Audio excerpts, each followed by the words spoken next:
Welcome back to the Porch Reflections. So this is the end of our 6-week series, and instead of really doing a broad recap, I think I'm going to just sort of jump from where we started to where I am and where I feel we are now at the end.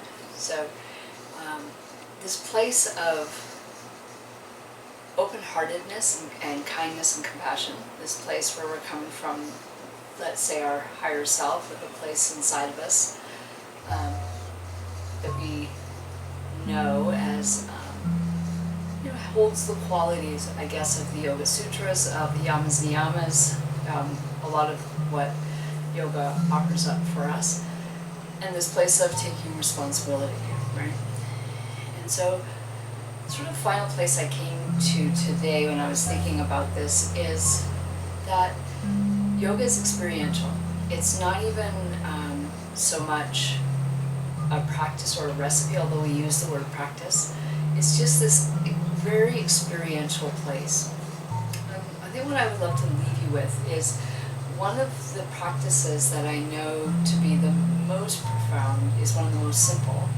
And it takes us from a mental alertness to a place of awareness. And it's almost as if mental alertness has a sharpness to it, a tapas to it, and awareness has much more of a broad wholeness to it.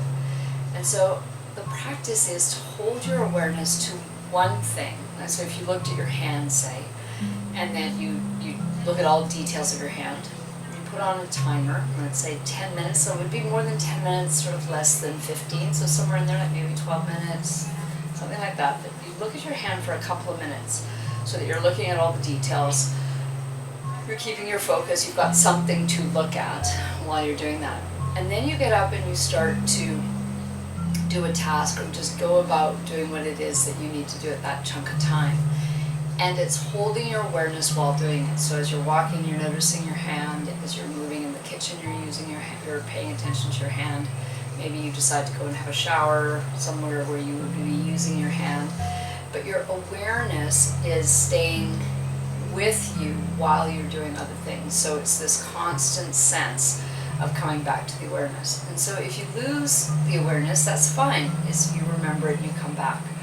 So if you will, if you're someone who meditates, it's an awakened meditative practice where we're simply practicing awareness. And if you take it on as a practice, as you take it on as a way of being, there really starts to be a softening in your understanding of the word awareness, right? And so that we can hold ourselves very much in the world while remaining soft and becoming aware of things of greater detail and interest to you, like the perception of joy and or discomfort in other people. Things like energy that's moving in and around and through. There's just a heightened awareness that comes by practicing awareness with yourself in your day-to-day. And I think really that is it, because our life and our yogic practice and our way of really beginning to engage in our lives with more joy is to feel the experience of it, to really feel that oneness with life and know that your life itself is the greatest teacher, right? And it's an experiential practice of feeling your way through your life, noticing the things that are pleasurable and easy and calm and produce in you a state of Anandamaya Kosha, that blissfulness that is available to all of us. So I'm going to leave you with it. There's a place in the middle ground that we can find that's an awareness practice that takes us, brings us, that supports us and nourishes us, and using your yoga practices will help you get there. So enjoy your rest of your week, and again, please feel free to take on this practice, your hand. It could be an object, but I think it's much better if it's something that's physically on you or in you. That would be great, and see how your week goes. And again, feel free to give me feedback. So thanks for being with me on the porch, and I look forward to seeing you in the next series.